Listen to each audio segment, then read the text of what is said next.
जो इस पे ऑनलाइन जुड़े भी हैं, जो भविष्य में जुड़ेंगे भी, सभी का अभिवादन, अभिनंदन। और हमको लगता है कि भारतीय सांस्कृतिक वास्तविकता की दृष्टि से ये बहुत ही इन लोगों का जो हमको विषय दिया गया है, सांस्कृतिक तथा सामाजिक पुनरुत्पादन, ये समझने के लिए पश्चिमी दृष्टिकोण भी है और एक भारतीय विद्या भी है। दोनों दृष्टिकोण से समझने का हम प्रयास करेंगे। हमको लगता है कि सोशियोलॉजी के स्टूडेंट को इसको समझना क्यों आवश्यक है, क्योंकि विविधताएँ होती हैं और एक सांस्कृतिक सापेक्षवाद की दृष्टि से देखा जाए तो इसमें भी अलग-अलग क्षेत्रों में अलग-अलग स्वभाव मिलेगा, अलग क्षेत्र की कल्चर मिलेगी, अलग-अलग समूहों का अपना जीवन शैली मिलेगी, उनके अपने डायलेक्ट मिलेंगे। तो इन दृष्टि से अगर देखा जाए तो एक सांस्कृतिक विविधता होती है और सामाजिक जो वास्तविकता है उसके अनुरूप होती है। उसको हम अलग करके नहीं देख सकते हैं। हालाँकि इनमें बर्डू और मार्क्सियन दृष्टिकोण और ये जस्ट अल्थूजर कई लोग मिलेंगे, इंटरपोलेशन, एक्सट्रापोलेशन भी मिलेगा।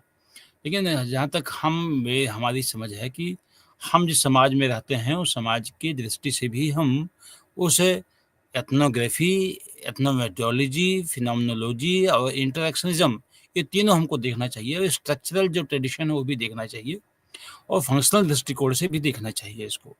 हम केवल आलोचना के लिए ही कोई सिद्धांत ना उत्पादन करें, बल्कि उनके समन्वय और प्रगतिशीलता और साथ में विकास की दृष्टि, सामाजिक विकास के दृष्टिकोण से भी हम देख सकते हैं। क्योंकि विभिन्न समूह की अपनी अभिरुचियाँ अलग होती हैं, क्लास का अपना कल्चर होता है, अलग क्षेत्रों में शिक्षा पद्धति अलग-अलग होती है, उनका जीवन शैली अलग होती है, पढ़ाई का अपना एक कंडीशन अलग होती है, उनके माध्यम भी अलग होते हैं, प्रेज़ेंटेशन के अलग-अलग वहाँ पे सुविधाएँ होती हैं, लाइफ़ साइंसेज़ अलग-अलग होते हैं, जीवन अवसर भी जिसको हम कहते हैं, जीवन अवसर भी अलग होते हैं, जीवन की गुणवत्ता भी प्रभाव डालती है। सांस्कृतिक पुनरुत्पादन और सांस्कृतिक सामाजिक पुनरुत्पादन में इनका अहम भूमिका होती है। हमारे क्लास कल्चर भी देखा जाए, क्लास कल्चर भी समझ में आता है। ये क्लास के अपना एक कल्चर होता है। हम किसी किसी भी क्लास में यदि जाते हैं, किसी क्लास को डिफ़ाइन करते हैं, उसका स्ट्राटा हम देखते हैं, उसके स्ट्राटा के तहत-तहत उनकी जीवन सुविधाएँ, जीवन संसाधन भी देखते हैं, तो अलग-अलग दृष्टि से हम इसको समझते हैं। और हम सोशल सर्टिफ़िकेशन जैसे चीज़ों को हम पहले हमने डिफ़ाइन किया था, धन है, शक्ति है, प्रतिष्ठा है। हाँ, इनको जैसे जो तत्व हैं, उनको समाज को विभिन्न स्ट्राटा में जो बाँटते हैं, उन दृष्टिकोण से पिछले सेशन में हमने इसका चर्चा किया था। अब इसमें हम देखेंगे कि विभिन्न विशेष समूहों की विभिन्न समान उनकी पहचान होती है, समान उनकी रुचियाँ होती हैं, सामाजिक जीवन शैली होती है, सामाजिक उनकी शब्दावलियाँ होती हैं, उन शब्दावलियों की जो लिंग्विस्टिक्स के दृष्टिकोण से देखा जाए, तो लिंग्विस्टिक दृष्टिकोण से उस सामाजिक वास्तविकता को हम समझ सकते हैं। हम किनशिप में जाते हैं, तो किनशिप में भी हम जो संबोधन करते हैं, किन के जो संबोध होते हैं, अलग दृष्टि से हम पाते हैं। तो विभिन्न समूहों के सदस्यों के रूप में समाज के प्रतिफल, पारितोषिक के समान वितरण का आनंद या कष्ट भुगतते हैं। उस बात के जो वहाँ पे जो भी स्थिति होती है, वो प्रतिफल के रूप में हम भुगतते हैं। सामान्यतः माना जाता है कि जो प्री इंडस्ट्रियल सोसाइटी हैं, पूर्व औद्योगिक समाज हैं, उनमें गतिशीलता कम पाई जाती थी और जो वर्तमान औद्योगिक समाज में है, वो ओपन एंडेड है, उसमें गतिशीलता अधिक पाई जाती है। तो हमको दृष्टिकोण से समझना है कि हाँ, पश्चिमी दृष्टिकोण से भी समझना है हमको, भारतीय दृष्टिकोण से भी समझना है, अपने समाज की व्याख्या उस समाज के ही दृष्टिकोण से जो इंडिजिनस होता है, उनके दृष्टिकोण से समझना भी आवश्यक होता है। सामाजिक गतिशीलता और प्रतिभा के लिए अवसर हमने कहा था, प्रतिभा के अवसर की संभावना और उनके जो फल मिलते हैं, उनको जो उपलब्धि के रूप में फल मिलते हैं, वो भी हम यहाँ पे चर्चा कर सकते हैं। हम इस चीज़ में देखेंगे यहाँ पर कि कौन-कौन से ऐसे फैक्टर होते हैं जो सांस्कृतिक सामाजिक पुनरुत्पादन में अपना प्रभावशाली भूमिका हम निभाते हैं और सामाजिक गतिशीलता उसे अत्यधिक प्रभावशाली ढंग से वहाँ पे आगे ले जाने में सक्षम होते हैं। इन दृष्टिकोण से हम देखने का प्रयास करेंगे। आप प्रायः एक नया ट्रेंड चला गया था कि जब भी कोई डिफाइन करना हो तो मार्क्सवादी दृष्टिकोण से अपनाइए, वहाँ पे बाज़ार दृष्टिकोण से दिखाइए, अधिशेष मूल्यों के माध्यम से दिखाइए, स्वामित्व के माध्यम से दिखाइए, उत्पादन के साधन के स्वामी के रूप में और गैर स्वामित्व के आधार पे, श्रम के बात पे और मालिक के संदर्भ की दृष्टि से देखा जाए। और उन्होंने श्रम को जो भी किया है, वो श्रम और अधिशेष मूल्य को दिखाया है कि शोषण का माध्यम है। और ये माना जाता है कि सभी लोग ना तो उत्पादन साधन के स्वामी हो सकते हैं, ना तो सभी लोग ना तो सब लोग है केवल श्रम ही करते हैं। जो जिसकी प्रतिभा, ये मेरे माना है हमारा मानना है, अपनी प्रतिभा के, यदि ओपन सोसाइटी है तो जो प्रतिभा के अवसर हैं वो निश्चित रूप से प्रतिभा के अनुसार, जैसे मार्विन ट्यूमैन ने भी कहा है कि जो पद जितना महत्वपूर्ण होता है, जितने वो उतना ही वहाँ टैलेंट की आवश्यकता होती है, और जो जितना टैलेंट की आवश्यकता होती है, वहाँ टैलेंट अधिक, तो जो पद पाता है उसके साथ उनका स्टाटा में उच्च कोटि के स्थापित हो जाते हैं, और उनकी जो साधन, सुविधा, संसाधन, शक्तियाँ उनमें निहित होती हैं। तो ये प्रतिभा के लेवल पे हम इसको अगर देखा जाए इसमें, तो इसमें केवल शोषण नहीं है, बल्कि टैलेंट का महत्व भी है। हालाँकि इन्होंने वास्तविकता के, अब औद्योगिक समाज में आप देखेंगे, जिनके पास आप देखेंगे विभिन्न प्रकार के दायित्व हैं, सीईओ जैसे बड़े महत्वपूर्ण पद होते हैं, जो कम होते हैं, कम संख्या में होते हैं, और जितने कम संख्या में होते हैं, उतने ही महत्वपूर्ण और उतने प्रभावशाली होते हैं। वहाँ भी प्रतिभाशाली प्रतिभाशाली लोगों की आवश्यकता होती है। तो एक सामान्य रूप से हम देखेंगे, जिनके पास कि सामान्य योग्यता, एक विशेष योग्यता, दोनों दृष्टिकोण से देखते हैं, तो हम श्रम का भी कैटेगरी ला सकते हैं यहाँ पे। तो हम कभी भी समाज में, समाज इक्वल समाज हो, क्योंकि टैलेंट की आवश्यकता होती है, अलग-अलग क्षेत्रों की अपनी विशेषताएँ होती हैं, अलग-अलग अपने जीवन अवसर होते हैं, अब अलग-अलग उनके अंदर आईक्यू, एसक्यू माने emotional quotient, SQ social quotient, उसमें आईक्यू इंटेलिजेंट कोशेंट, ये सब प्रकार की जो भूमिकाएँ होती हैं किसी व्यक्तित्व के विकास में, साथ में उनकी गतिशीलता में इसका भी प्रभाव पड़ता है। और हमारी जो सांस्कृतिक और शैक्षिक जो पद्धति है, वो भी जीवन में आगे बढ़ने में अहम भूमिका निभाती है। एक आता है, इंटरपोलेशन शब्द आता है लुईस अल्थुजर का, उनको दृष्टिकोण से हम यदि लाते हैं, उनको देखते हैं, तो लुईस अल्थुजर ने एक कांसेप्ट का इस्तेमाल किया, इंटरपोलेशन। ये सांस्कृतिक और सामाजिक दृष्टि से बहुत अच्छा है, सांस्कृतिक पहचान के उद्भव के विधिवत रूप से अगर इसका दृष्टिकोण किया जाए, हम भारतीय सामाजिक परिप्रेक्ष्य में करते हैं, जेंडर रोल के माध्यम से हम कर सकते हैं कि हमारी जो सेक्स जो रोल हैं, जेंडर सेक्स रोल हैं, उनकी भी अलग-अलग दृष्टिकोण से हम देखते हैं कि हमारे यहाँ देखा गया कि महिलाओं में अंदर बहुत सहनशीलता होती है, बहुत ही श्रमशील होती हैं, बहुत घर की संरक्षा, सुरक्षा, पालन-पोषण, इनमें अहम भूमिका होती है। जितना इफेक्टिवली वो होती हैं, उतना वो पुरुष नहीं होते हैं। पुरुष से अपेक्षा की जाती है कि घर के बाहर जाके, ऐसा माना जाता है। अभी भी वास्तविकता यही होती है कि पुरुष से अपेक्षा की जाती है कमा करके कि वो आय का साधन निश्चित करें, और जो घर की जो आर्थिक आवश्यकताएँ होती हैं, जो सामाजिक आवश्यकताएँ हैं, जो उनकी विभिन्न प्रकार की जो आवश्यकताएँ होती हैं, उनका फुलफिलमेंट करें वो, ऐसे अपेक्षा की जाती है। महिलाओं से अपेक्षा की जाती है बच्चों का सही पालन-पोषण, घर पे खाना भोजन बनाना, अच्छे से भोजन करवाना, अतिथियों का सम्मान के लिए भी व्यवस्था करना, और अपना जहाँ तक हो सकता है त्याग की बात की जाती है, सहनशीलता की बात जाती है। ये भी मान लीजिए दयालु होती महिलाएँ दयालु होती हैं, धर्म के रूप में, धर्म में उनकी उन्मुखता होती है, ऐसा एक माना गया है। साथ में ये भी माना जाता है, अगर देखा जाए सामाजिक वास्तविकता के रूप में, जो सेक्स रोल है या जेंडर रोल हम कह सकते हैं, उसमें महिलाओं का योगदान, भारतीय समाज में माना जाता है कि महिलाओं का योगदान फैमिली सँभालने में, समन्वय में, विकास में, शांति में, वो महिलाओं की भूमिका अधिक होती है, तुलनात्मक पुरुष के। पुरुष की कई कई प्रकार की आवश्यकताओं को, उनकी अपेक्षाओं को पूरा करने का दायित्व तो महिलाओं पे होता है। अभी भी अध्ययन में पाया गया है कि घर को बनाने में, जहाँ महिलाओं का सम्मान होता है, वहाँ कहा जाता है देवताओं का निवास होता है। जहाँ महिलाओं को जगह दिया जाता है, वहाँ ईश्वर की जगह मिलती है, ऐसा माना जाता है। वहाँ देवी-देवताओं की जगह मिलती है। तो ये माना जाता है, अगर देखा जाए भारतीय समाज में इंटरपोलेशन के माध्यम से हम समझ सकते हैं, जहाँ महिलाओं का सम्मान है, वहाँ वहाँ घर सुखी है, वहाँ शांति है, और वह आगे आने वाले समय में भी संतान के पालन-पोषण से लेकर के उनके व्यक्तित्व के विकास में महिलाओं का अधिक योगदान होता है। सांस्कृतिक तथा सामाजिक, अगर देखा दुखेम के माध्यम से देखा जाए प्रत्यापादन, तो ये दुखेम के माध्यम से देख पाएँगे हम 2 प्रकार के देखेंगे यहाँ पे, जैविक यांत्रिक एकजुटता, एकता, ऑर्गेनिक सॉलिडरिटी और मैकेनिकल सॉलिडरिटी के रूप में देखते हैं। फिर मैं कहता हूँ, ये कोहेशन की बात करते हैं, ये इंटीग्रेशन की बात करते हैं, ये चेतना के तहत व्यक्तिगत चेतना को सामूहिक चेतना के रूप में कैसे कन्वर्ट किया जाए, ये इस पे ध्यान देते हैं। तो देखते हैं कि जो प्राचीन समाज हैं, जो पहले के समाज हैं, जो प्री इंडस्ट्रियल समाज है, वहाँ पे सामूहिक चेतना अधिक मात्रा में पाई जाती है, कोहेशन अधिक पाई जाती है, इंटरेक्शन पाई जाती है वहाँ पर। क्यों पाई जाती है कि सामूहिक जो भी होता हो सामूहिक दायित्व होता है। अगर जो भी पहचान होती है, सामूहिक पहचान होती है, वहाँ पे श्रम श्रम का जो विभाजन है कम से कम होता है।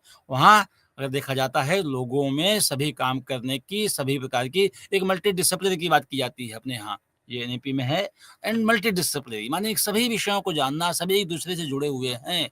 ऐसे हम लाते हैं यहाँ पे समाज में मल्टी डिसिप्लिनरी समाज कि हम विभिन्न प्रकार की भूमिकाओं में हम फिट होते हैं। हम केवल जैविक समाज में यहाँ चले जाएँगे जैविक समाज में चले जाएँगे तो हम श्रम विभाजन की बात करते हैं। उसके बाद भी कहते हैं कि श्रम विभाजन के पश्चात जो आधुनिक समाज है, वहाँ भी कोहेशन की बात करते हैं। जैसे एक मकान बनाना होता है, तो मकान के लिए मिस्त्री का अलग काम होता है, पेंटर का अलग काम होता है, जो लेबर होते हैं, जो सप्लाई करते हैं सामान की, उनकी अलग होती है, जो सरिया लगाते हैं, उनके लोहार होते हैं, उनका अलग होता है, प्लम्बर का काम अलग होता है, साथ में इलेक्ट्रीशियन काम अलग होता है, जो शटरिंग होती है, शटरिंग के लिए अलग भूमिका होती है वहाँ पर। तो देखा जाए विभिन्न प्रकार के काम तो बँटे हुए हैं, लेकिन सबका एक ही लक्ष्य है कि मकान बनाना, मकान के अच्छे ढंग से मकान खड़ा करना। तो क्या है कहा उन्होंने कहा कि ये हमारी ऑर्गेनिक सॉलिडरिटी है, हमारी ये ऑर्गेनिक जैविक गति है। एकजुट अलग-अलग लोग काम कर रहे हैं, लेकिन सबका लक्ष्य एक है कि एकजुटता। आपस में एकजुटता भी बनी रहे और अच्छे से हम कब जब काम बढ़ जाएँगे तो विशेषज्ञता होगी और अच्छे से काम होगा और काम में क्वालिटी गुणवत्ता होगी और ये टिकाऊ होगी और विश्वसनीय होगी। ये भी जैविक जैविक की तरफ करते हैं, तभी कहते हैं एकजुटता आवश्यक है। विविधता होते हुए भी सामाजिक संरचना में कितने भी उच्च विशेषज्ञता हो, श्रम की बहुत अधिक और परिष्कृत विभाजन हो, उसके बाद भी एकजुटता की बात करते हैं कि ये आवश्यक है कि कोई भी हो उसमें एकजुटता एकजुटता के माध्यम से ही समाज की गतिशीलता होती है, समाज का विकास होता है। दुर्कहेम का जो कांसेप्ट है यह है। ऐसे ही देखिए देखते हैं कि विश्वविद्यालयों, महाविद्यालयों में जो भी शिक्षक होते हैं, उनका सिलेबस बाँट देते हैं कि ये विशेषज्ञता है, इस पेपर में विशेषज्ञता इनकी है। लेकिन सबका लक्ष्य है कि व्यक्तियों को अधिक से अधिक उसके बारे में बताना, जो अपडेट ज्ञान है उसको वहाँ तक ले जाना और उनका मूलभूत है कि उनके ज्ञान का विकास करना, विद्या का विकास करना, उनका व्यक्तित्व का विकास करना, सभी शिक्षक का लक्ष्य है। पेपर सब बँटे हुए हैं। सोशियोलॉजी में अगर देखा जाए कितने पेपर होते हैं, 20 पेपर होते हैं, 25 पेपर होते हैं, लेकिन उसके पश्चात भी लोग अपने विभाजन हुआ है, लेकिन सबका लक्ष्य है कि सिलेबस कंप्लीट करना, बच्चों को ठीक से समझाना और बच्चों के व्यक्तित्व का विकास करना, ये भी है। और भारतीय दृष्टि से अगर देखा जाए तो हम बड़ा आश्रम के रूप में देखते हैं, ब्राह्मण, क्षत्रिय, वैश्य, शूद्र सभी मानते हैं शरीर के सभी अलग-अलग अंग हैं, एक-दूसरे के पूरक हैं। तो यह एक एकजुटता के रूप में हम देख सकते हैं। फिर हम आते हैं एथनोमेटोलॉजी के रूप में देखते हैं कि हम लोग विधि विज्ञान के रूप में कैसे इसको हम डिफाइन किया जाए। सामूहिक चेतना के रूप में हमने देखा अभी, सामूहिक चेतना के रूप में देखा दुर्कहेम ने कैसे-कैसे डिफाइन किया जैविक या यांत्रिक एकता कैसे स्थापित होती है, उन जो वास्तविकता का निर्माण होता है उसको देखते हैं।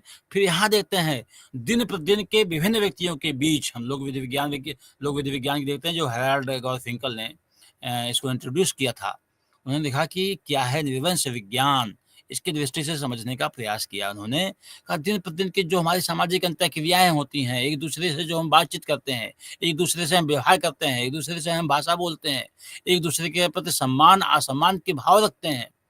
एक-दूसरे के एक एक एक एक एक-दूसरे के प्रति जो हमारा संबंध का जो इक्विलिब्रियम है या इक्वेशन है या केमिस्ट्री है, उसको हम व्यक्तिगत अंतःक्रियाओं के माध्यम से हम समझ सकते हैं।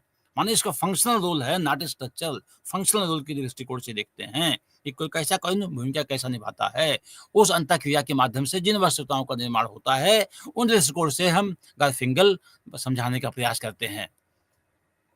कहते हैं कि नृवंश विज्ञान के लिए सामाजिक तथ्यों की वस्तुनिष्ठ वास्तविकता प्रत्येक समाज के स्थानीय रूप से अंतर्जात रूप से उत्पादित स्वाभाविक रूप से संगठित प्रतिक्रियात्मक रूप से जवाबदेह व्यवहारिक उपलब्धि बिना समय के प्रवाह के सदस्यों का कार्य जहाँ चोरी की कोई संभावना ना हो छिपना, स्थगित करना ये समस्त सामाजिक समाजशास्त्र की मौलिक घटनाएँ हैं।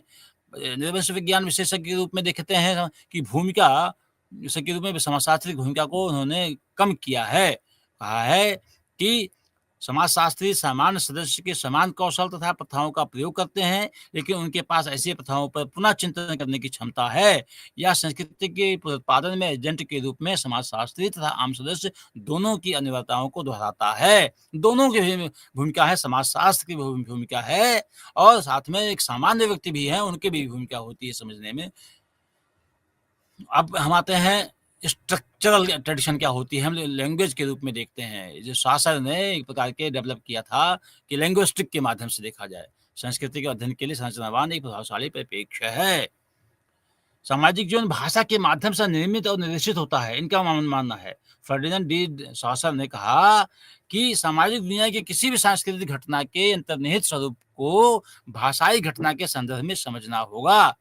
हम कैसा बोलते हैं, कैसा व्यवहार करते हैं, किस समय में किससे किन शब्दों का प्रयोग करते हैं, किस कंडीशन में किन शब्दों का क्या मीनिंग होता है, उन दृष्टिकोण कौन कैसा होता है। हम देखते हैं पूर्वांचल के लोग जो बोलते हैं, तो उनके डायलेक्ट अलग होता है, हम समझ जाते हैं कि ये पूर्वांचल के होंगे। उनकी भाषाई संरचना के माध्यम से हम समझ सकते हैं। पश्चिम के समझ सकते हैं, फ्रांस के आएँगे उनके माध्यम से हम समझ सकते हैं। ये समझ सकते हैं कि फ्रांस के लोग हैं, इनकी जीवन शैली कैसी होगी, इनका दृष्टिकोण कैसा होगा। पश्चिम के जाट समाज का मैं एग्ज़ाम्पल दूँ आपको, एग्ज़ाम्पल दो, उनकी जो भाषा समझेंगे पूर्वांचल वाले उसके अगेंस्ट में हो जाएँगे कि ये हमको सम्मान नहीं करते हैं। क्योंकि तू का कांसेप्ट है, अब पूर्वांचल में आपका कांसेप्ट है। जहाँ पे आपका कांसेप्ट लगता है कि सम्मानजनक होता है और तू का कांसेप्ट वहाँ पे पश्चिम में तू का शब्द जाट लोगों की भाषा है, वो तू बोलते हैं। ऐसा कई बार हमने अनुभव भी किया है कि जब जाट बोलता है तो जो पूर्वांचल के नए लोग आते हैं, रिएक्ट करते हैं, यहाँ तक कि संघर्ष जैसी स्थिति भी आने की संभावना बन जाती है। तो क्या होता है, क्योंकि दूसरे की भाषा, क्योंकि उसको समाज को तभी हम समझ सकते हैं जब वो समाज को समझने के लिए भाषा भी समझना आवश्यक होता है। कि उनकी पश्चिमी कि उनकी जो भाषा डेवलप किया गया होगा या जो उन लोगों की बातचीत का जो अंतःक्रिया की भाषा है, जब वो डेवलप हुई होगी तो उसके पीछे सामाजिक संरचना कैसी रही होगी, उन दृष्टिकोण से भी हम देख सकते हैं। भाषा केवल असंबंधित संकेतों का संग्रह नहीं है। संकेतकों के अर्थ हमेशा अन्य संकेतों के सापेक्ष होते हैं। विशेष रूप से यहाँ मुख्य महत्व अंतर के संबंध से है, जिसमें डुअलिस्टिक द्वंद्वधारी विरोध भी शामिल हैं। इसलिए यहाँ यहाँ एक सामाजिक दुनिया है जिसमें अर्थ, मानव तथा सामाजिक दुनिया के अन्य सभी पहलुओं की भाषा की संरचना द्वारा आकार साइज दिया जाता है। शासन ने तर्क दिया कि एक सामाजिक तथा सांस्कृतिक घटना के रूप में भाषा एक सामाजिक समूह के सदस्यों द्वारा साझा की जाती है और अगले पीढ़ी को प्रेषित की जाती है। इसलिए यह स्थिर है और चेंजेबल है। माने एक पीढ़ी से दूसरी पीढ़ी को हम भाषा देते हैं, उसी भाषा के दूसरे के संबंधों को समझते हैं। हम किनशिप में ले लेते हैं, किनशिप स्ट्रक्चर में। हम किनशिप स्ट्रक्चर में जब जाएँगे, देखेंगे किनको क्या कहा जाता है, वो भाषा के माध्यम से यदि बुआ कहेंगे, इसका मतलब होता है कि संबोधन की हमारे पिता की बहन होंगी और उनके प्रति क्या सम्मान दिया जाता है, उनसे कैसा-कैसा उनसे स्नेह मिलता है। ऐसे ही मामी कहेंगे, तो मामी कहेंगे कि हाँ, तो हमारे क्या कहेंगे, हमारी माता के भाई की पत्नी है। इसका मतलब होता है कि ये समझ जाएँगे कि भूमिका क्या है। हम भूमिकाओं पे हम बल देंगे वहाँ पे। साथ में संबंधों का परिप्रेक्ष्य जानेंगे। उनके लिए किन शब्दों का प्रयोग किया जाएगा, उनके शब्द आके अपने देखिए जाए और ट्राइब्स में चले जाएँगे और पूर्वांचल समाज में चले जाएँगे, कुछ और समाजों में चले जाएँगे। कहते हैं कि मामी के साथ भी क्या हँसी के संबंध होते हैं, हँसी कर सकते हैं। भाभी के साथ हँसी के संबंध कर सकते हैं। हालाँकि रामायण में चर्चा की गई इसके लिए। रामायण में चर्चा की गई है कि जो भाभी होती हैं माता के समान होती हैं और माता के रूप में ही इनको देखनी चाहिए और भाभी माने माता तुल्य, और माता तुल्य जो शब्दों का प्रयोग होता है, जो सम्मान होता है, उन्हीं दृष्टिकोण से हमको देखना चाहिए। इसका मतलब होता है कि जो माता की दृष्टि से देखते हैं, उनको हम भाभी को भी माता की दृष्टि से देखेंगे कि हमारी पूरी माता की दृष्टि से देखते हैं, पूरा हमारा उनका चिंता, उनका संरक्षण, उनका उनके सभी प्रकार के आवश्यकताओं की परिपूर्ति करने के लिए चिंता, ये सब अपेक्षा की जाती है। तो अलग-अलग समाजों में अलग दृष्टि से देखेंगे, कहीं-कहीं पे भाभी से मज़ाक के संबंध होंगे और कहीं-कहीं पर उनको माँ के समान, जो भारतीय संस्कृति में है, जो भारतीय विद्या बताती है, रामायण की दृष्टि से देखते हैं, ये देखते हैं कि भाभी के लिए हमारी माँ के समान ऐसे सम्मा संरचना होती है। तो एक हम फिर देखेंगे हम कि जो बड़े भाई हैं, जो अगर कहेंगे, फिर यहाँ कहेंगे बड़े को दादा कहते हैं, कहीं-कहीं पे उनको दादा के रूप में कहते हैं, बड़ा भाई दादा के समान होता है, दादा माने पिता के समान होता है। और दादा का वो दृष्टिकोण आता है कि उनके सब उनको जवाब नहीं देना चाहिए, जैसे पिता होते हैं, पिता तुल्य होते हैं। तो क्या है ये? ये किनशिप स्ट्रक्चर है, और किनशिप स्ट्रक्चर के माध्यम से हम पूरी समाज की वास्तविकता समझ सकते हैं। वो शब्दों में निहित होते हैं। ये बताते हैं कि शब्दों में निहित हैं, हम किन शब्दों का इस्तेमाल किस जगह करते हैं। प्रत्येक प्रकार के संस्कृति में जाके वो साथ अनुभवाविक अवलोकन का माध्यम से हम इसको समझने में सक्षम होते हैं। और हमको लगता है कि जब तक हम उनके बीच में वन टू वन इंटरेक्शन नहीं होगा, तब तक ही उनके जो सांस्कृतिक तत्व हैं, जो गहरे उनमें निहित हैं, उसको हम नहीं समझते हैं। इसलिए हमारी जितनी ट्रेडिशन होती हैं, वो संस्कृति का वो उत्पाद करती हैं, पुनरुत्पादन करती हैं। और जो भी स्ट्रक्चर बनते हैं, वो कहीं-कहीं से वो कल्चरल होते हैं, कल्चरल दृष्टिकोण से हम देखते हैं उनको। हम जो भी हम एक बार्डियू ने एक अच्छा अभी मैं 2 शब्दों का इस्तेमाल कर रहा हूँ, वो हैबिट का इस्तेमाल किया है। हैबिट और क्षेत्र की बात किया है उन्होंने, कि हैबिट और क्षेत्र क्या है, उसको हम बताने का प्रयास करेंगे। साथ में पहले हम उनके बारे में चर्चा कर लें कि इन्होंने बार्डियू ने क्या समझाने का प्रयास किया है सांस्कृतिक तथा सामाजिक पुनरुत्पादन में। बार्डियू ने संस्कृति का एक महत्वपूर्ण सिद्धांत प्रतिपादित किया। उनके विचार में सामाजिक क्षेत्र में संस्कृति के महत्व को समझने के लिए शक्ति तथा अधिकार के संबंध पर एक अंतर्दृष्टि प्रदान करते हैं वो। उन्होंने शिक्षा प्रणाली पर अपने विश्लेषण का ध्यान इस बिंदु पर केंद्रित किया कि किस प्रकार यह संस्थान वैध ज्ञान के प्रसारण तथा गठन में महत्वपूर्ण भूमिका निभाता है। बर्डू ने अपना विश्लेषण निम्नांकित रूप से स्वरूप में किया। सांस्कृतिक क्षेत्र को क्रांतिकारी गतिविधियों के स्थान पर अनुक्रमिक पुनर्गठन द्वारा रूपांतरित किया जाता है। कुछ विषयों को सामने लाया जाता है, जबकि अन्य को पूरी तरह से समाप्त किए बिना एक तरफ व्यवस्थित किया जाता है, जिसमें बौद्धिक पीढ़ियों के बीच संचार की निरंतरता संभव बनी रहे। हालांकि सभी विषयों में एक निश्चित अवधि के विचार को सूचित करने वाले स्वरूप को पूरी तरह से केवल स्कूल प्रणाली में समझा जा सकता है, तथा जो अकेले उन्हें स्थापित करने तथा अभ्यास के माध्यम से उन्हें विकसित करने में सक्षम है। बर्डी ने 1971 192 पेज पे ऐसा उन्होंने बताने का प्रयास किया था। हम देखते हैं, फिर पुनः आते हैं, हमारी जो शिक्षा प्रणाली है, हमारी जो विद्यालयी प्रणाली है, वहीं से व्यक्तित्व की संरचना होती है, बताते हैं। वहाँ से ही व्यक्तित्व की संरचना होती है। आपकी राइटिंग है, आपके स्पेलिंग है, एक दूसरे के बच्चों के बीच में अंतःक्रिया है, खेल कैसा जो गेम थ्योरी है, वह गेम थ्योरी कैसा है, प्ले थ्योरी कैसी है, उनको हम समझ सकते हैं। वहाँ के जो वंदना कैसे की जाती है, वहाँ पर शिक्षक और छात्रों में अंतःक्रिया कैसे की जाती है, ये स्कूलों के माध्यम से हम समझ सकते हैं। जब तक उसको हम नहीं देखेंगे, जो हमारे बेसिक स्कूल हैं, जहाँ पे हमारी राइटिंग सिखाई जाती है, स्पेलिंग सिखाई जाती है, बोलना सिखाया जाता है, उनको रटना सिखाया जाता है, उनको यदि या साथ में हम प्राणमय कोश और मनोमय कोश कैसा रखा जाए ठीक से, उनको नहीं बताया जाता है कि हमारी प्राणमय कोश कैसे ठीक रहे, हमारा स्वास्थ्य कैसे ठीक रहे, हमको खेलने पे कितना ध्यान देना चाहिए, कितना समय ध्यान देना चाहिए, कौन-सा खेल हमको स्वस्थ बनाता है। अगर वो अलग-अलग विद्यालयों की अलग-अलग स्थिति है। अगर जिन विद्यालयों में सभी पक्षों पर विकास होता है, वहाँ छात्रों का पूर्णतया विकास होता है। जहाँ छात्रों पे सभी प्रकार के विषय मल्टीडिसिप्लिनरी के रूप में बताए जाते हैं, वहाँ व्यक्ति को समझ डेवलप होती है, एक समन्वय रूप से व्यक्तित्व का विकास होता है। और जहाँ पे केवल रट्टाफिकेशन होती है, केवल जो विद्यालय में सिलेबस दिया गया है, उसको सिलेबस कंप्लीट करने का जो केवल होता है, वहाँ व्यक्तित्व के विकास की स्थिति अलग होती है। हम पश्चिमी मॉडल भारतीय समाज पश्चिमी मॉडल ले रहा है कि पश्चिमी समाज भारतीय मॉडल ले रहा है, कि दोनों का मिक्स है, कि हम पश्चिमी मॉडल को अधिक स्थान देते हैं, हमारे अंदर सापेक्षिक वंचना हम बेसिक स्कूलों में अगर स्थापित करते हैं, सापेक्ष वंचना की हमारी भारतीय विद्या में वो तत्व नहीं है, हमारी भारतीय विद्या में इतना समझ नहीं है, हमारी विद्या ऐसे व्यापकता नहीं है। पश्चिमी जो विद्या है वो श्रेष्ठ है, पश्चिमी जो भाषा है वो श्रेष्ठ है। यदि इस प्रकार की शिक्षा दी जाती है, तो अपने भारतीय संस्कृति के प्रति उसके अंदर जो स्वभाव डेवलप होगा, ये माना जाएगा कि भारतीय संस्कृति, भारतीय भाषा, भारतीय जीवन शैली, भारतीय भारतीय समाज और भारतीय लोगों के बीच में जो एक अंतःक्रियात्मक संबंध है, वो कहीं-कहीं से वहाँ के रूप से उपेक्षित है या हीन है, ये दृष्टिकोण जब वंच वंच वो सापेक्षिक वंचना डेवलप की जाती है विद्यालयों में, तो उस प्रकार का समाज निकलता है कि वो पश्चिमी भाषाओं को, पश्चिमी जीवन शैली को, पश्चिमी विद्या को अधिक स्थान देते हैं। वो यदि हम भारतीय भाषाओं को जैसे कहते हैं, विभिन्न प्रकार के हमारे जो विद्या भारती के जो विद्यालय हैं, जो सरस्वती शिशु मंदिर, विद्या मंदिर, जहाँ पूर्ण व्यक्तित्व का विकास किया जाता है। भारतीय विद्या कहाँ-कहाँ है, कितना योगदान दिया पूरे देश में।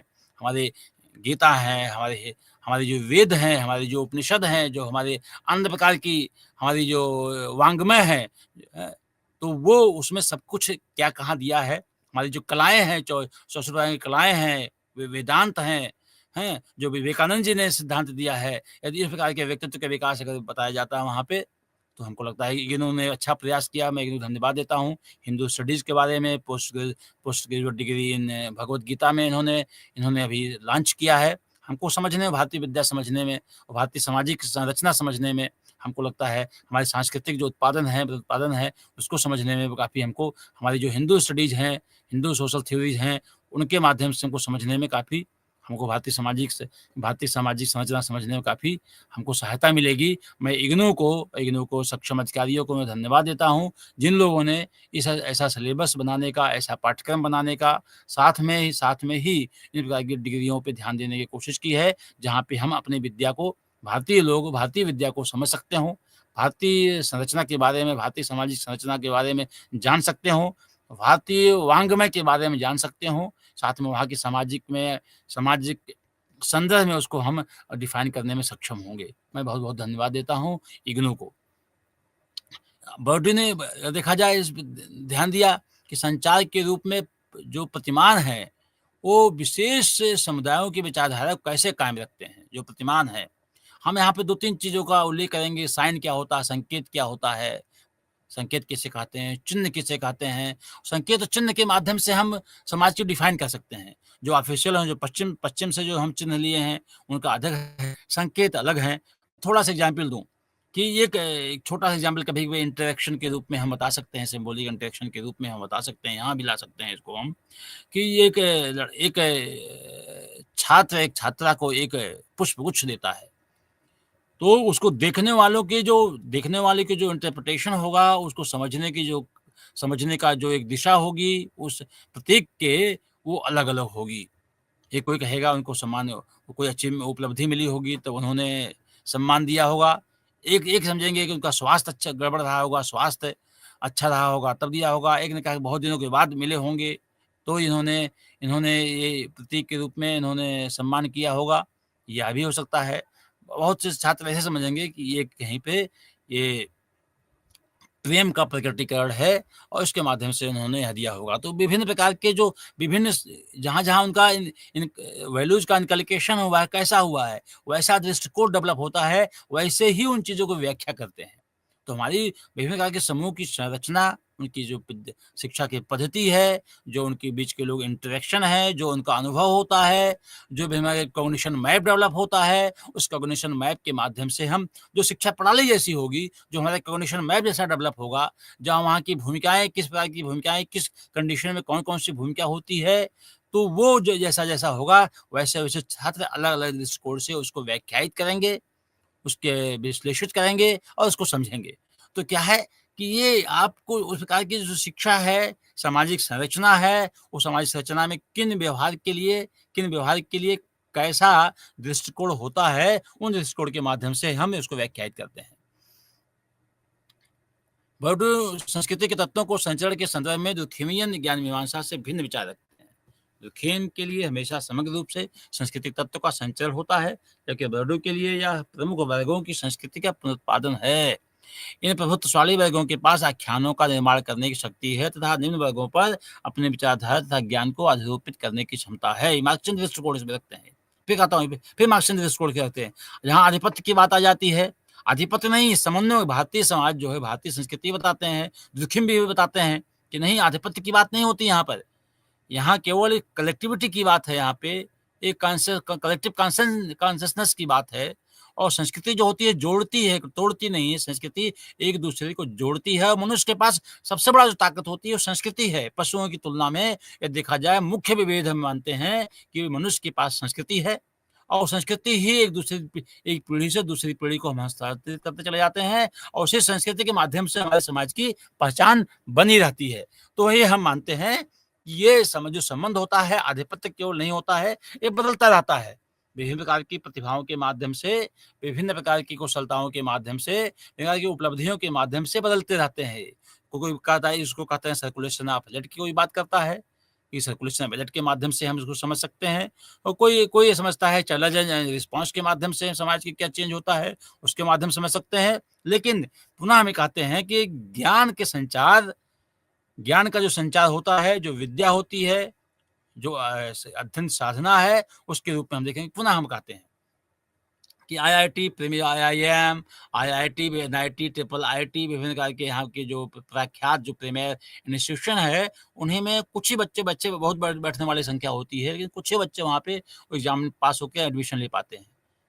तो क्या इसका मतलब है कि वो आधिपत्य थोड़ी स्थापित कर रहे हैं। वह अपने प्रतिभा का उपयोग करके आगे बढ़ने का प्रगतिशील अ, आगे बढ़ने का, उपलब्धि पाने का और नया उनके प्रतिभाओं का उपयोग हो सके, ऐसे जगह संस्थान में एडमिशन लेते हैं। साथ में वो समाज में और देश के योगदान में विभिन्न प्रकार के क्षमताओं का प्रयोग करके योगदान देते हैं।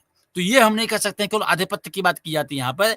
इन लोगों ने अपनी जो संरचना की बात की है, जो स्ट्रक्चरल आइडियोलॉजी की बात की है उन्होंने कि ये आधिपत्य अधिरूपित करने की और अपने विचारधारा थोपने की होती है, ज्ञान को अधिरूपित करने की क्षमता।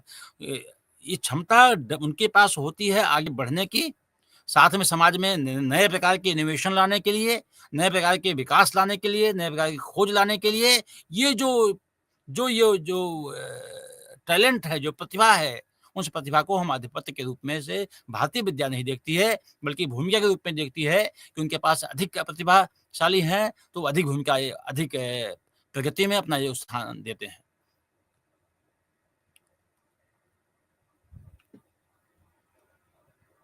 फिर एक एक उन्होंने कहा जैसे पश्चिम समाज है, क्योंकि उन्होंने नए प्रकार के इनोवेशन कर दिया, अपना विज्ञान टेक्नोलॉजी में एडवांस हो गए और बाद में उन्होंने जितने भी आस-पास के विकासशील देश थे और अन्य प्रकार के जो अविकसित देश थे, उन्होंने अपना थोप दिया।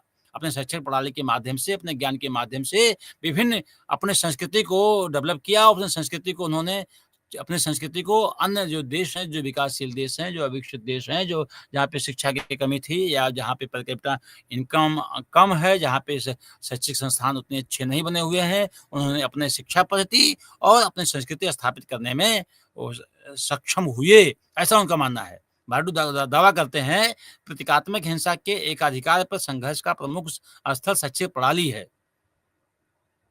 भारती कहती है गुरुकुल शिक्षा के माध्यम से सबसे बड़ा कोई गुरुकुल शिक्षा के माध्यम से अगर देखा जाए तो वहाँ पे राजा, रैंक दोनों पढ़ते हैं। वहाँ पे क कम छोटी जाति और बड़ी जाति के लोग सभी लोग पढ़ते हैं गुरुकुल। वहाँ पे उनको व्यक्तित्व के विकास के लिए सभी अन्नमय कोश, प्राणमय कोश, मनोमय कोश और विज्ञानमय कोश सभी वहाँ उपलब्ध होते हैं। एक ही लक्ष्य होता है जीवन में शांति, जीवन में अध्यात्म, जीवन में सामूहिकता, जीवन में संघर्ष, तनाव, अवगुण को समाप्त करके एक पूर्ण व्यक्तित्व की रचना करना। सामाजिक जितने भी अवगुण हैं, यहाँ भारतीय दृष्टिकोण अलग है और बार्डी दावा करते हैं, वो शिक्षा प्रणाली की बात अलग है। वही शिक्षा प्रणाली जो ब्रिटिश शासन और उसके पश्चात जो भारत में आया, वो पश्चिमी दृष्टिकोण जो बार्डी कहते हैं, तो बार्डी यहाँ पे भारतीय दृष्टिकोण भी प्रभाव डाला उसने।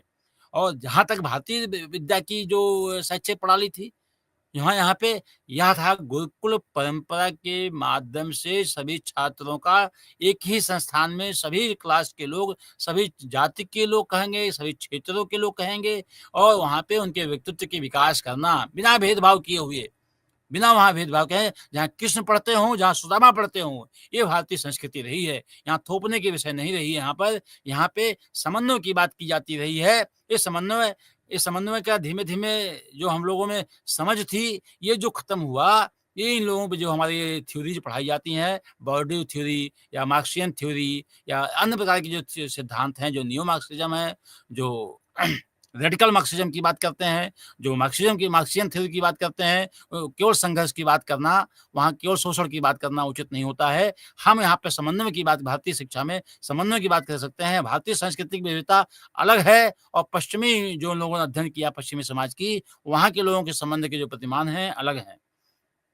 वर्गों के लिए शिक्षा प्रणाली मौजूदा स्थिति और वर्ग संबंधों को पुनः उत्पन्न करने में महत्वपूर्ण भूमिका निभाती है। कहते हैं वर्ग वर्गों के लिए संस्कृति का प्रमुख आधार सांस्कृतिक पूंजी है।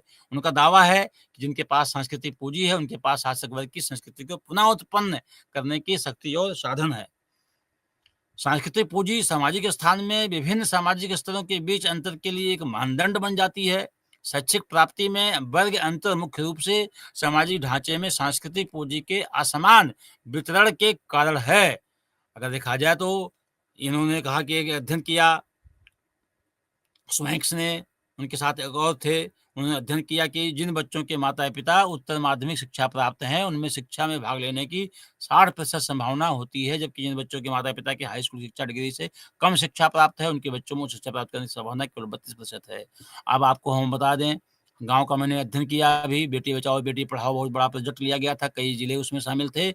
वहाँ पे अध्ययन पाया गया माता-पिता अनपढ़ हैं, वो सब बच्चे अपने बच्चों को पढ़ा के भेजते हैं, उन बच्चों में प्रतिभा दैनिक रूप से उनकी लड़कियों की संख्या लड़कों की तुलना में अधिक है। और एक बताऊँ आपको मैं, उनकी माता एक अक्षर नहीं पढ़ी हुई हैं।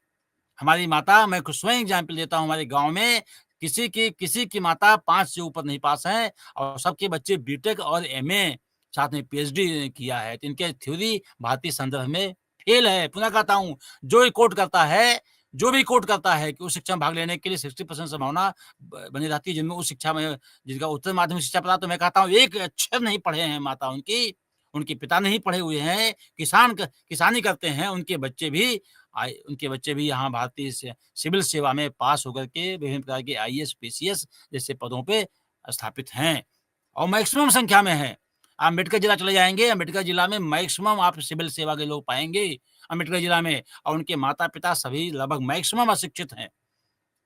और उनके पिता, उनके जो संतान हैं, जो उनके बच्चे हैं, वो मैक्सिमम उच्च डिग्री प्राप्त करके विभिन्न प्रमुख पदों पर आईएएस, आईएएस, आईपीएस सभी डिग्री में है। अम्बेडकर जिला के अध्ययन करने के माध्यम से हम इसको समझ सकते हैं।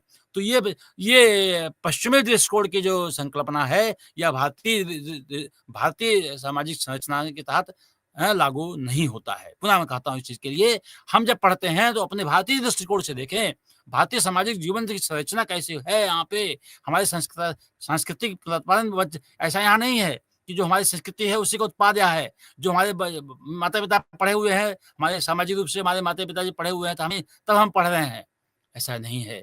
अगर माता-पिता नहीं पढ़े हैं, सबके अंदर आगे बढ़ने की, आने वाली भारतीय संदर्भ में अपने संतान के प्रति यह लगाव होता है, यह आत्मीयता होती है कि भारतीय माता-पिता और शिक्षक 3 ऐसे माने जाते हैं कि अपने से आगे बढ़ते हुए, सफलता पाते हुए एक सम्मानजनक जीवन यदि उनका बच्चा पाना चाहता है, उसके लिए प्रयास करते हैं। यदि पाता है तो खुश होते हैं, उनसे जेलसी नहीं होती है। किसी प्रकार का वहाँ पे किसी प्रकार का अधिनायकवाद दृष्टिकोण नहीं होती है। किसी प्रकार का वहाँ पे अधीनस्थ का दृष्टिकोण नहीं होती है, बल्कि मन में एक शांति का भाव उत्पन्न होता है कि हमने अपने पिता की भूमिका, एक शिक्षक का भूमिका निभाया कि अपने छात्रों का व्यक्तित्व का विकास किया, वो उनको सफलता मिली। हमसे आगे शिक्षक अकेला होता है भारतीय संदर्भ में कि उनके बच्चे जितने आगे बढ़ते हैं, छात्र जितने आगे बढ़ते हैं, माता-पिता ऐसे होते हैं कि उनके बच्चे जितने आगे बढ़ते हैं, उनको जो इंटर जनरेशनल जो मोबिलिटी होती है, उसमें सुकून होती है, शांति भाव करते हैं, उनको खुशी होती है। वहाँ किसी प्रकार का अधिनायक दृष्टिकोण नहीं देखा जाता है। माता-पिता कम पढ़ने के बावजूद भी उनके बच्चे उच्च डिग्री और उच्चतर शिक्षा प्राप्त करते हैं, ऐसा भारतीय समाज है। स्कूलों में सफलता इन अगर देखा जाए तो स्कूली सफलता कहते हैं शिक्षक के जैसा होगा। बेसिक स्कूल में माना जाता है कि शिक्षक जैसा कैसा होगा, वहाँ का जो करिकुलम कैसा होगा, वहाँ की पेडागॉजी कैसी होगी, वैसे वहाँ पे छात्रों के व्यक्तित्व की रचना होती है। और अगर स्कूली शिक्षा बेटर होती है, ये माना जाता है कि उनका जीवन की दृष्टि उसी प्रकार से बनती है। मैं पुनः तो मैं वो शिक्षा में शिक्षक हूँ। सभी लोग यहाँ आते होंगे, उस शिक्षा में शिक्षक हैं। आप ये देख लीजिए, बच्चों की जो स्पेलिंग और राइटिंग और जो उनके शब्द होते हैं, जो स्पेलिंग जो एप्लीकेशन लिखते हैं, उनके माध्यम से बच्चों को हम समझ सकते हैं, इनकी बेसिक शिक्षा कैसी हुई होगी, ये कहाँ पढ़े होंगे, इनके शिक्षक कैसे रहे होंगे। एक उन्होंने बहुत ही छोटे-छोटे एग्ज़ाम्पल अगर हम यहाँ पे डेटा हम नहीं लाए हैं, बेटी बचाओ, बेटी पढ़ाओ के लगभग 10 जिलों का हमने अध्ययन किया है। 10 जिलों के अंतर में वेरिएशन है। अयोध्या जिले का अलग पाएँगे, बाराबंकी जिले अलग पाएँगे, लखनऊ का अलग पाएँगे, सीतापुर का अलग पाएँगे, हरदोई का अलग पाएँगे, लखीमपुर का अलग पाएँगे, जिले-जिले में अलग पाएँगे, तो दिखेंगे अलग-अलग शब्द पाएँगे। बड़े शब्दों में जिनके पास संदेशों की कुट भाषा होती है, जिसके माध्यम से वे कक्षा में प्रसारित संदेशों को समझने में सक्षम होते हैं, तो देखते हैं जो शिक्षक अपने अपने बात को समझाने में अपने सक्षम होते हैं, भारतीय संदर्भ में माना जाता है कि शिक्षक को ट्रांसपेरेंट होना चाहिए। जो आगे है, वही पीछे होना चाहिए। केवल क्लास में माना जाता है, केवल क्लास में प्रेज़ेंटेशन करने के माध्यम से उनके छात्रों के व्यक्तित्व का विकास होता है, तो यह वहाँ पे यहाँ पे नहीं सक्षम होता है। यहाँ भी माना जाता है, जैसा शिक्षक का आचरण होगा, वही प्रभाव उनके आचरण पड़ेगा। ज्ञान हो सकता है, उनके पास सूचनाएँ हो सकती हैं, लेकिन व्यक्तित्व के आचरण की जो पृष्ठभूमि है, अगर शिक्षक और माता-पिता माना गया जैसे माता-पिता और शिक्षक जैसी उनकी आचरण की पृष्ठभूमि होगी, वही प्रभाव पड़ेगा। कहते हैं front stage role and back stage role, दोनों के रूप में हम व्याख्यात कर सकते हैं। अगर बैक स्टेज रोल भी वही है, तो बच्चों पे उस शिक्षक के प्रति, माता-पिता के प्रति पूर्ण निष्ठा होती है। जिनके माता-पिता झूठ बोलते हैं, उनके बच्चे क्योंकि उनको आइडियल मानते हैं, उन्हें लगता है कि झूठ सही होता है, वो भी झूठ बोलना प्रारंभ कर देते हैं, ऐसा माना जाता है। जिनके माता-पिता ये भी देखा जाता है, जिनके माता-पिता झूठ बोलते हैं, उनके बच्चे झूठ नहीं बोलते हैं। उनको ये बताया जाता है, उनको ये समझ में आता है यहाँ पे शिक्षा के माध्यम से कि झूठ बोलना गलत चीज़ है, भारतीय संस्कृति में बताया गया है, झूठ बोलना पाप है। ऐसा पाप के दृष्टिकोण से बताया गया है, इसलिए यहाँ भी भारतीय संस्कृति में भी पाई जाती है कि माता-पिता गलत दिशा में पहुँच जाते हैं, तो बच्चे भी सुधार करते हैं। ये सांस्कृतिक उत्पादन नहीं है, यह भारतीय समझ है। ये केवल संस्कृति में पिता गलत हो गए, तो माता बच्चे भी केवल गलत होंगे, ये सब में संभव नहीं होता है, क्योंकि भारतीय संस्कृति बताती है कि अगर पिता गलत भी कर रहे हों, तो हमको गलत का समर्थन नहीं करना चाहिए। अब एक एग्ज़ाम्पल बताएँ उदाहरण के लिए 30 से 40% या 40 से 50% की आय वर्ग में आने वाले माता-पिता से बच्चे हुए पैदा होके शीर्ष 50% आय अर्जित करने वालों में जाने की संभावना लगभग 50% थी, ऐसा अध्ययन किया। दूसरी ओर नीचे की 20% आय वर्ग वाले माता-पिता के बच्चों को शीर्ष 50% जाने की ओर 38% संभावना है। इसमें इनका अध्ययन ये बताता है कि जिनकी बहुत अच्छी आय है, उनके बच्चे बहुत आगे बढ़ते हैं, जिनकी कम आय है, उनकी संभावना कम बनी जाती है। स्वाभाविक रूप से अच्छे विद्यालय उनको नहीं मिल सकते हैं।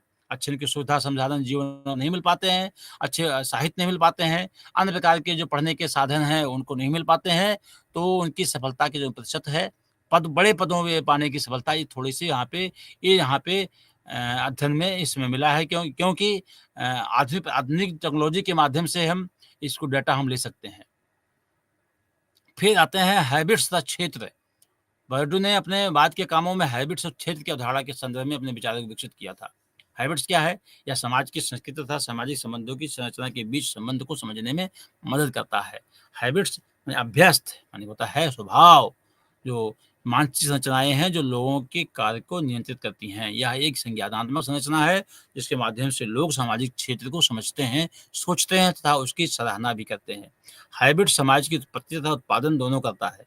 समाज के भीतर एक पद तथा अनुभव के दीर्घकालिक नियंत्रण के माध्यम से एक आदत विकसित की जाती है। अलग-अलग सामाजिक समूहों के समाज में अलग-अलग अनुभव तथा जीवन की संभावनाएँ होती हैं। इसलिए प्रत्येक समूह की आदत तथा हैबिट्स एक जैसी नहीं होती हैं या वो सामाजिक दुनिया में किसी की स्थिति की प्रकृति पर निर्भर करता है।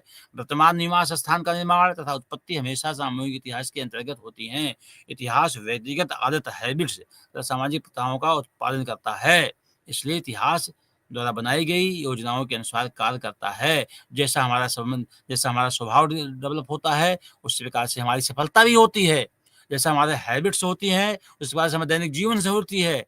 जैसे हमारी हैबिट्स होती हैं, वैसे असफलता मिलती हैं। जो व्यक्ति कहा जाता है भारतीय सांस्कृतिक संदर्भ में क्या है, हैबिट्स के मामले में बताया गया कि समय से सोइए और समय से जगिए। early to bed and early to rise. It makes healthy, wealthy and it's make a man healthy, wealthy and wise. ये स्वस्थ बनाता है, संपदावान बनाता है and healthy, wealthy and wise, बुद्धिमान बनाता है। जो समय से सोता है, रात में पहले समय से सो जाता है और सुबह से आए उठता है। ये माना जाता है सूरज की रोशनी ऊपर पड़नी चाहिए, सूर्य जैसा चमक होगा वहाँ पे। ये माना जाता है ये माना जाता है कि सूर्य को यदि हम जल देते हैं तो वहाँ से प्रकाशित होते हैं। ऐसा माना, अगर ये हैबिट डेवलप हो जाती है अलग दृष्टिकोण तो देखते हैं। और ये देखते हैं जिसके लेट कमिंग हैबिट है, उसके व्यक्तित्व का विकास आप देखेंगे। जो समय से आता है, जो समय से अपने क्लास में आता है और शिक्षकों के रूप में देखा जाए, किसी के रूप में देखा जाए, ऑफिस के रूप में देखा जाए, जो समय से आता है उसका सम्मान बढ़ जाता है। जो लेट में आता है उसका सम्मान में कमी होती है। जो समय से सोता है और समय से जगता है, उसके स्वास्थ्य के रूप में प्राणमय कोष देख लेंगे, मनोमय कोष देख लेंगे, देख लेंगे, अलग पाएँगे आप वहाँ पर, अन्नमय कोष देख लेंगे, अलग पाएँगे वहाँ पर। तो इन दृष्टिकोण से अगर देखा जाए तो हैबिट्स जैसा आपका होगा। और इतिहास बताती है, पुनः कहता हूँ मैं, इतिहास बताती है कि कौन-सी हैबिट सब कौन-सी हैबिट कितनी असफलता को देता है। तो जैसी आपकी हैबिट्स होगी, वैसे ही सफलता मिलेगी, उतनी गतिशीलता होगी, उतने ही आप कुछ समाज में अलग योगदान दे सकते हैं। वैसा ही आपका स्वास्थ्य होगा, वैसे ही आपकी बौद्धिक लब्धि होगी और जैसा आपका हैबिट होगा। पुनः मैं कहता हूँ, आप अगर पढ़ने लिखे दिखाते हैं हैबिट्स, जिसका अध्ययन का स्वभाव है, उसको दिखाएँगे ज्ञान का उसके पास संकलन अधिक होगा।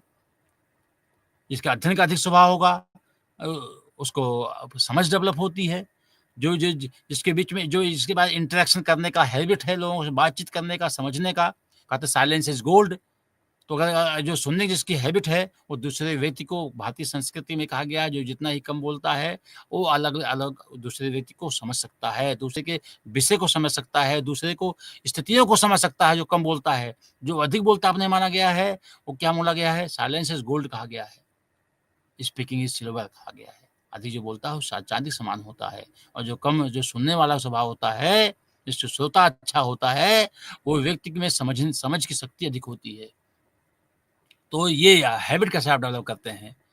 आप झूठ बोलने का स्वभाव करते हैं यहाँ पे, सही बोलने का स्वभाव होता है कि समय से पढ़ने का स्वभाव है, नहीं पढ़ने का स्वभाव है आपका, बेईमानी का स्वभाव ये डेवलप होता है। जब कोई गलत करते हैं फिर कहते हैं, जब कोई गलत करते हैं, पहले बार कहा जाता है कि आप अंदर से ही लगता है कि ये गलत है, गलत नहीं करना चाहिए। वहाँ से यदि आप मान गए कि हाँ, जो हमारी सामाजिक मूल्य कहते हैं गलत नहीं करना चाहिए, ये समाज के लिए गलत है, हमारे व्यक्तिगत जीवन में भी गलत है, हमारी फैमिली लाइफ में भी गलत गलत है, ये राष्ट्र के लिए गलत है। पहला तो आते हैं कि हमको हमको कोई गलत काम नहीं करना चाहिए, चाहे बेईमानी है, भ्रष्टाचार है, कदाचार है, जितने व्यक्ति हैं, तो वहाँ पे क्या होता है कि यदि यदि आपने मान गए सामाजिक मूल्य को मान गए, तो आप बेईमानी, भ्रष्टाचार, कदाचार यह सब नहीं करेंगे। और यदि आप उसको अगर आपने अनदेखी किया, तो आपका हैबिट कहते हैं फिर आपका जो हैबिट है, आपके एक एक जीवन का अंग बन जाता है और उसका कोई लिमिट नहीं होती उसके बाद। आप उसको जीवन में संतुष्टि आपको वैसी हैबिट डेवलप होती है, आपको संतुष्टि उसी में मिलती है कि बेईमानों का जो शराब पीते हैं, ये माना जाता है जो शराब पीते हैं उनका धीमे-धीमे पहले मना करते हैं, धीमे-धीमे उनका पूरा एक समूह बन जाता है, उनमें उसको आनंद आना शुरू हो जाता है। ऐसे ही जब भ्रष्टाचारी लोग होते हैं, जो पहले बार मना करता है कि नहीं बेईमानी नहीं करनी चाहिए, बेईमानी करते हैं तो बेईमानी करना शुरू कर दिया, तो उनका ये हैबिट्स बन जाती है। तो एक सच्चाई का भी हैबिट है और बुराई का भी है। गलत का भी है और सही का हैबिट भी है। झूठ का भी है और सही का भी हैबिट है। बड़ों का सम्मान करने का हैबिट है कि बड़ों को सम्मान करने का यदि हैबिट है, तो वह भी एक हैबिट डेवलप होती है।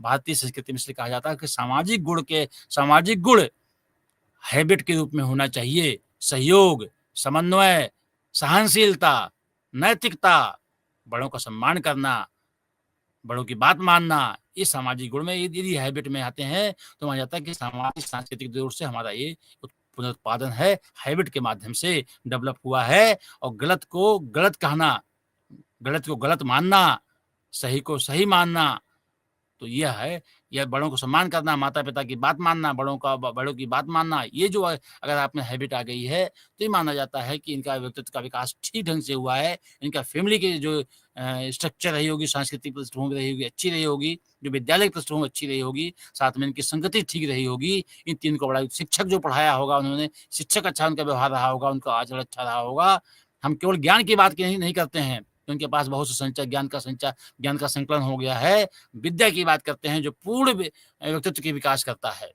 सभी प्रकार की कलाओं का बात करते हैं कि उनकी कलाओं कितनी विकसित हुई हैं। हम कहते हैं भी अभी आया करिकुलर एक्टिविटीज़ के माध्यम से डेवलप करते हैं अपने यहाँ, एक्स्ट्रा करिकुलर एक्टिविटीज़ के माध्यम से डेवलप करते हैं। एनईपी ने हम मानते हैं पुनः इसको समझने में एनईपी को समझना होगा, जो राष्ट्रीय शिक्षा नीति है उनको समझना होगा, जिन्होंने इस प्रकार के करिकुलम और पेडागॉजी डेवलप करने का प्रयास किया है, जो बच्चों को व्यक्तित्व विकास करने में बड़ा योगदान देता है।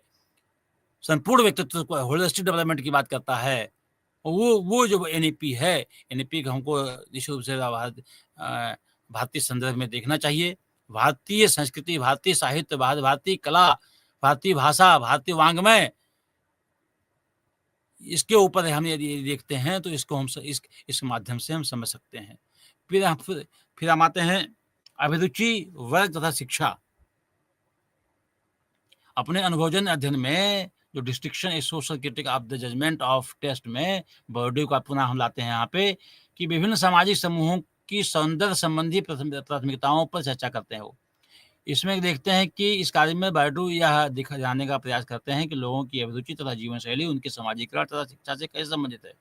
उनका तर्क है कि सामाजिक उत्पत्ति के लिए सांस्कृतिक प्रथाओं तथा शैक्षिक पूंजी के मध्य बहुत ही महत्वपूर्ण संबंध है। विभिन्न सामाजिक वर्गों की अलग-अलग अभिरुचि तथा जीवन शैली होती है। साथ ही इन विभिन्न सामाजिक वर्गों में भी प्रतिष्ठा के विभिन्न स्तर होते हैं। इसलिए सांस्कृतिक पूंजी, कला, फिल्मों, संगीत तथा भोजन में अभिरुचि तथा शैक्षिक योग्यता, साथ ही ज्ञान के संदर्भ में सौंदर्य संबंधी प्राथमिकताओं के विषय में विभिन्न रूप ले सकती हैं। बर्ड्यू के अनुसार सांस्कृतिक पूंजी के विभिन्न स्तर हैं, जो समाज को विभिन्न सामाजिक समूहों में विभाजित करते हैं। वैध संस्कृति प्रमुख वर्गों की संस्कृति है। वैध संस्कृति प्रमुख वर्गों की संस्कृति है, जो ऊपर उच्च कोटि के वर्ग है, उच्च वर्ग है, उसकी मानी जाती है कि वैध संस्कृति है, जिस संभ्रांत वर्गों द्वारा महत्व तथा सराहना की अनुमति दिया जाता है, जो कि उच्च कला, शास्त्रीय संगीत तथा गंभीर साहित्य के रूप में जानी जाती है। मिडिल वर्ग कल्चर या मध्यम वर्ग की संस्कृति में प्रमुख कला रूपों की सराहना की तथा समझ शामिल है, लेकिन सबसे बड़ी कलात्मक योग्यता वाले लोगों के लिए साधारण काम अधिमान्य होता है। उदाहरण के लिए संगीत के संदर्भ में इसमें बीथोवेन तथा मोजार्ट जैसे महान शास्त्रीय संगीतकार यहाँ पे देखेंगे। भारतीय संदर्भ में देखेंगे संगीत के क्षेत्र में आप देखें, संगीत के क्षेत्र में पाएंगे कि रवीन जैन आप देखेंगे। इसमें के शास्त्रीय नाट्यकार हैं, कलाकार हैं, शास्त्रीय कलाकार हैं। ये आप देखेंगे चौरसिया देखेंगे, उनका बांसुरी वादक हैं, तो ये पंडित माने गए। चौरसिया होते हुए पंडित चौरसिया माने गए। ये क्यों माने गए? ये माना गया कि ये संगीत महारत है इनका, और पूरा इसका प्रभाव पड़ा उनके ऊपर, और महान संगीतकार थे लोग, चौरसिया थे। मिश्रा ये क्या है? तो ये प्रकार के आप देखेंगे इनका जो है पूरा प्रभाव पड़ता है, और उनको स्थापित होता है वैसा कि यही एक प्रतीक है, संगीत का ये प्रतीक है, और इसको सब जगह स्थान दी जाती है। अभी मुकेश अंबानी के यहाँ विवाह हुआ, विभिन्न प्रकार के दृष्टिकोण आप देख सकते हैं कौन-कौन से संगीत, क्योंकि वहाँ जो संगीत लोगों ने, संगीतकार या जितने भी लोग अन्य लोग आते हैं, भूमिका निभाने वाले लोग आए थे, इनको लगता है कि यही हमारा पैमाना है, यही हमारा मानक है। उनके दृष्टिकोण जो है वही उनके सराहना उसमें शामिल होती है। लोकप्रिय अभिरुचि जनस्वीकृति या लोकप्रिय संस्कृति के समान है तथा इसमें शामिल है, उदाहरण के लिए जैसे पश्चिम में पॉप संगीत है और भारत में शास्त्रीय संगीत है। तो ये क्या है, यहाँ शास्त्रीय संगीत भारतीय संदर्भ में देखा जाता है और पश्चिम में पॉप संगीत देखा जाता है। ये अलग-अलग समाज में, अलग-अलग संस्कृति में अलग-अलग उनके जन संस्कृति और लोकप्रिय संस्कृति के दृष्टिकोण में देखा जाता है। तो समाज में जनसामान्य परवरिश तथा जनसामान्य शिक्षा के माध्यम से अच्छी अभिरुचि व्यक्त करना सीखते हैं। वैध अभिरुचि वाले लोग सांस्कृतिक रूप से उन्नत समूह तक आसानी से पहुंच सकते हैं। बर्ड्यू का जो लॉजिक है वो कहते हैं शिक्षा प्रणाली वैध अभिरुचि के लिए उच्चतम मूल्य देती है। सांस्कृतिक पूंजी का विशेष मूल्यवान संकेत तथा उनकी प्रस्तुति की शैलियों के रूप में संचरण, शिक्षा और विभिन्न सामाजिकरण रूपों का प्राथमिक कार्य है। इसलिए जो लोग वैध अभिरुचि के साथ बड़े हुए हैं उन्हें शिक्षा प्रणाली में सफल होना आसान लगता है तथा उनके लंबे समय तक बने रहने की संभावना होता है। इसका मतलब जो बड़े-बड़े जो रिकॉग्नाइज्ड हमारी संस्थाएं हैं, बताते हैं वो कि जो हमारी रिकॉग्नाइज्ड संस्थाएं हैं, बड़ी संस्थाएं हैं, जहाँ पे अच्छी फैकल्टी होती हैं, अच्छे शिक्षक होते हैं, साथ में वहाँ पे कैंपस वो फिर माना गया, जहाँ पे कैंपस प्लेसमेंट एक नया रूप दिया गया, जहाँ पे कैंपस प्लेसमेंट है, जहाँ पे एम्प्लॉयबिलिटी है, जहाँ पे लोगों एम्प्लॉयमेंट बनने की संभावना बनी रहती है, ये माना जाता है कि वो जो शिक्षण संस्थान है, जो शिक्षा प्रणाली वहाँ पे है, जो वहाँ करिकुलम है, जो वहाँ पेडागोजी है, एक मॉडल के रूप में है।